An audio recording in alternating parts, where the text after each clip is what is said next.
Welcome back to Talk Breasty Breasty to to Me, Me. featuring the Shitty Titty Talk. Today, we're going to do something Get a little special. bit more comfortable. Today, I'm going to act like a news anchor or news reporter, and I'm going to interview Steph. This week, we had metastatic breast cancer awareness, one of the special days of this week, and our friend Steph was actually diagnosed with metastatic breast cancer, and a lot of people are really curious about her story. So this podcast I want to dedicate to Steph so we can kind of talk about what's going on with her, a little bit about her diagnosis, because I know a lot of people are nosy as hell. Just kidding. So let's get into it. So Steph, tell us everything from top to bottom. How did you find out you had metastatic breast cancer? Wow, this is crazy. Honored that this is like a featured, like podcast episode of me. I'm super grateful to be here. I was diagnosed with metastatic breast cancer at the age of 28 years old. I will actually never forget because my husband and I were newly married. We went to our best friend's wedding in Mexico, and I feel like it was like that point in our relationship where we were like, let's just like have fun, enjoy, like have, like unprotected sex. Like it was just like a time where we were just like having like literally the time of our life. Like we went like 3 days earlier. We did like a mini moon because like Tommy and I never went through a honeymoon because we got married during COVID. And so we did the weekend in Mexico, and it was actually like crazy because it was like I was taking a shot of tequila in Mexico, and like an Advil at the same time. Oh shit. And it wasn't like for hangover. It was because like I was having pain like on my left, like armpit.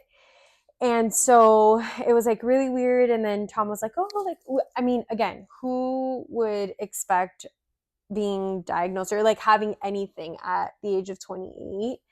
And so we would wake up the next morning and I was like, I need to take an Advil because like I'm in so much pain. And it was like consistently. And then when we got back, Tommy was like, this isn't normal. He was like, we need to go get this checked out. We celebrated my sister's baby shower. And that's when like I broke the news to both my sister and my mom. And I was like, I'm going to go get an ultrasound because like I don't feel something's right in my body. And then went to go get the ultrasound, called my OBGYN, and she was like, I literally just saw you like 4 weeks ago. She was like, we did a breast self-examination. But I definitely do think that like we should get the ultrasound. So got the ultrasound, and then 2 days later I was driving home. I had asked for PTO because I was like super nervous, and I was driving home and my OBGYN called me and she was like, Mama? And I was like, yes. And she's like, it is invasive ductal carcinoma. And I was like, really? Like I started laughing. I was like, really? I was like, you're telling me that like I have a cancer diagnosis? And she was like, yeah, like we should definitely get, we should do like a breast biopsy again, whatever. We did the whole situation. And I was diagnosed with breast cancer. So I was like, I have no idea what tomorrow brings to me. So I'm going to go get my hair done. I'm going to go get my eyebrows done. And like, let me go call my nail lady to make sure that like my nails are done too. And so I did. I went, I got everything done, and I was like, I have no idea what tomorrow brings, and I don't know if tomorrow I'm going to be alive or not, but like I was like, I'm going to die pretty. Like I was like, I have no idea what to expect, but I'm definitely going to do this like in true Rico fashion. And so I did. I called my parents, and obviously, a diagnosis of cancer for parents and for siblings and stuff like that was like pretty hard. And I feel like that was to me the scariest part. Like I feel like when I was diagnosed, like again, I laughed and I giggled. I was like, this is ridiculous. Like, but I feel like telling my parents and my siblings and just like my family in general was like the hardest part. And then from there it was just like crazy because I can't even tell you that I remember it because I don't. Because I was diagnosed on a Wednesday, and by Friday, I went to go see our medical oncologist, and I was like, I need the green light to preserve my eggs, which like that was something that I like presented because I was like, my husband was like, we need to do this like now, and I was like, what? I was like, this, like, what do you mean? I was like, no, everything's gonna be fine. And he was like, no, you need to go. We need to go through IVF. Like, we need, in order to have like a future, we need like a future family. He was like, we need to do this ASAP. So it was Wednesday that I got diagnosed. Friday, I was seeing my medical oncologist. And by that following Monday, I was getting my port placed. I was getting my PET scan, and I was going through IVF. At what point did you know it was stage 4 metastatic breast After cancer? my PET scan. So I was actually going through IVF, and it was actually like bizarre because I got my PET scan, and after the PET scan, they saw like a suspicious lesion in my liver. And our medical oncologist was like, all right, proceed with IVF. And so I did. And then they're like, you need to have a liver biopsy to make sure that it's like a true suspicious lesion, like it's a cancerous invasive ductal carcinoma and a true metastasis. And so, like, I did a liver biopsy. I did an echocardiogram. I did a MRI, everything like without contrast, without like sedative, without everything because I was going through IVF and I didn't know, like you can't go through IVF and also like go through all of that. Yeah. And like the medications and stuff. And so I did all of that just like with nothing, which was pretty brutal. And I feel like that I do remember a little bit of it. I try not to remember it, but like I remembered it and I was like, oh my goodness.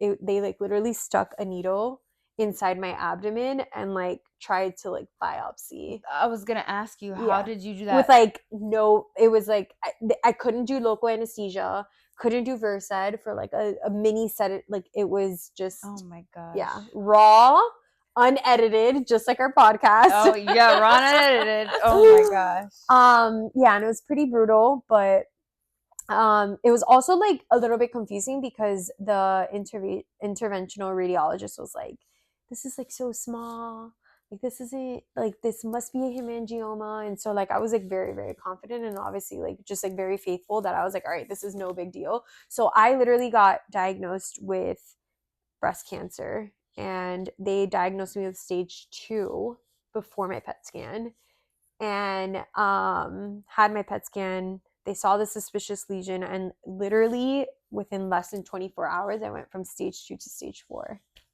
How did that make you feel? Um, I was very optimistic. I think I did not realize how aggressive, but also how intense, like, and how life changing this was going to be for the rest of my life. Mm-hmm. I think I was like, all right, I'm going to fight it, and that's it. And I feel like a lot of that's like the biggest thing when it comes to cancer, especially like with breast cancer. It's very mistaken, like life after cancer, life during cancer, life before cancer. Like it's just like they're very different stages of your life. And so I thought it was just kind of going to be like one and done, and then I didn't realize how, like this was going to affect the rest of my life. But I mean, like for the good, because I met so many wonderful people. Yeah. I also, like I've gotten like so many positive things out of this. And it was life changing. And I feel like everybody who's come into my life after breast cancer, and after my diagnosis has been life changing. It's literally been the best thing ever. So I don't know. I was very optimistic. I was really scared. And then just like seeing my family scared was like really, really hard. I mean, the first thing you think about at stage 4 metastatic breast cancer, there's no cure. Terminal. Yeah. Terminal, no Yeah. cure.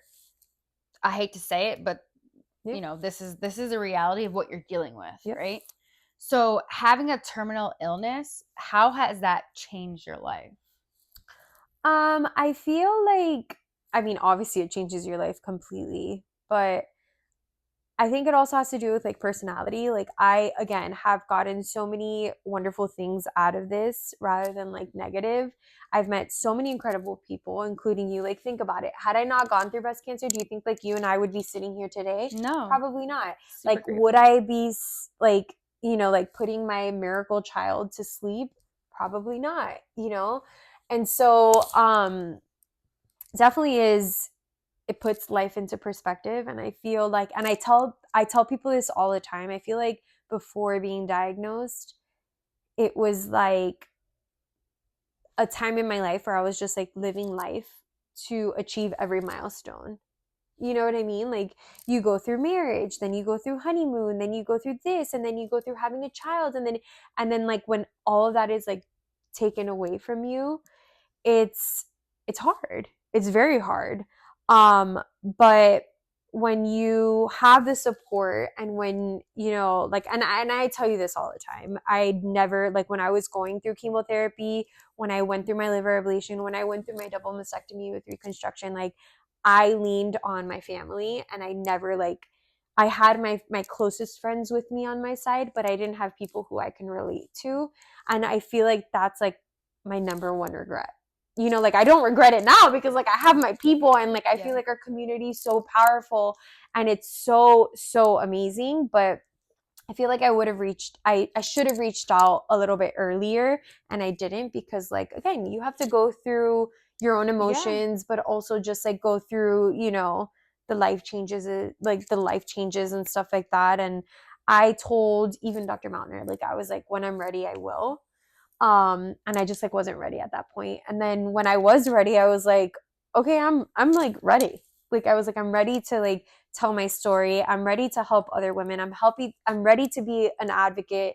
I'm also ready to like set an example for other women who have gone through metastatic breast cancer, or who are currently going through it, and just like make sure that they know that there's like light at the end of the tunnel, but also just to provide hope. Yeah, of So course. I mean, you are 3 years out. yeah, just That's huge. Yeah, huge. That's it's hope. huge. Like a lot of people that have stage 4 metastatic have reoccurrences soon. Right? Right. Like, you know, you're not. No, you're living till fucking 200 years old. But I am convinced you're a superwoman. Yeah. A lot of people that I know, they're 10, 15 years out with metastatic breast cancer, but they have had Right. reoccurrences. Right. So that's like, what I think a lot of people always question, like, what are you doing to prevent this? I mean, like, so I've never eaten unhealthy. I can't even tell you the last time I've ever had like McDonald's. Like my parents never raised us on McDonald's. Like I'm not, we were never fast food. Like I was very grateful that like my grandparents and like my mother I always came home to a home cooked meal.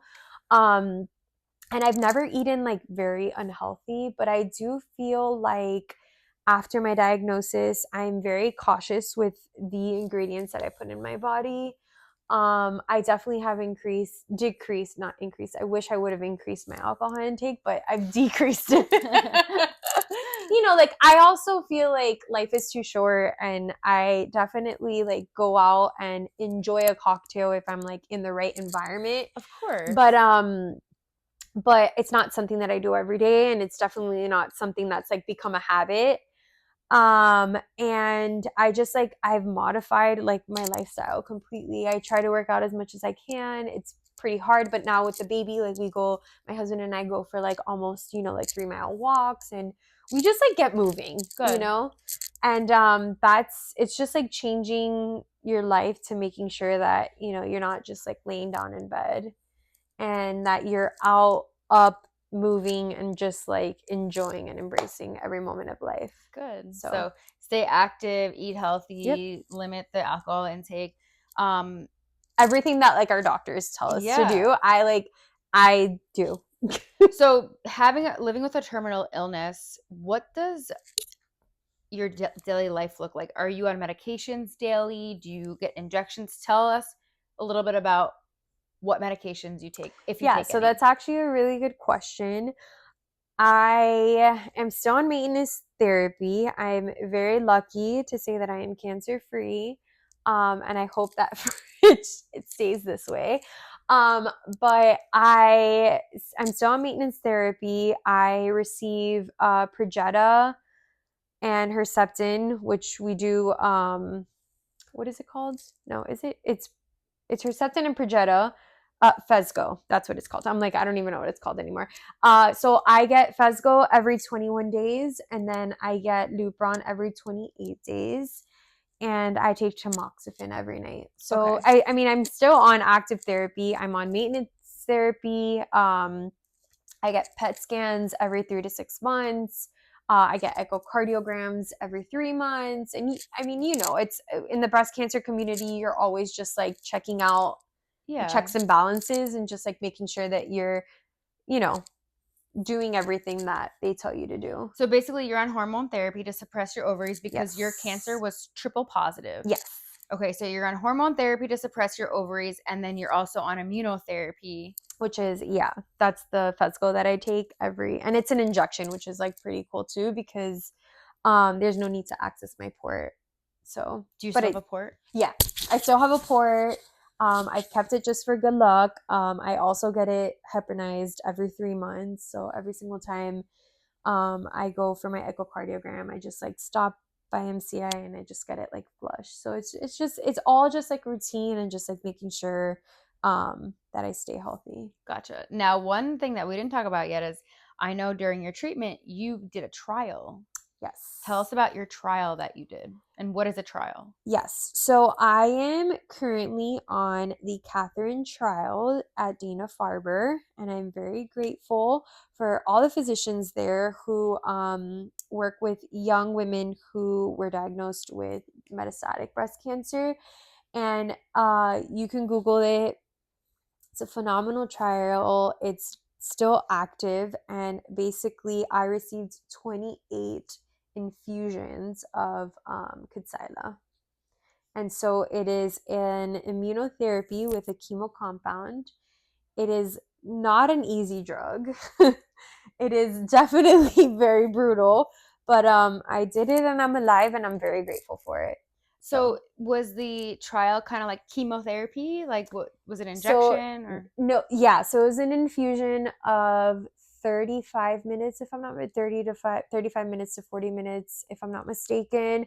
I like vividly remember because it was like in and out, but yeah, so it's an infusion. They access my port, and I was sick for like I would say I would feel good until the third day, and then after the third day, like I would feel side effects, and then 2 weeks later, I would just stick to it again. So it's So kind of it's like like chemo, chemotherapy, yeah. yeah.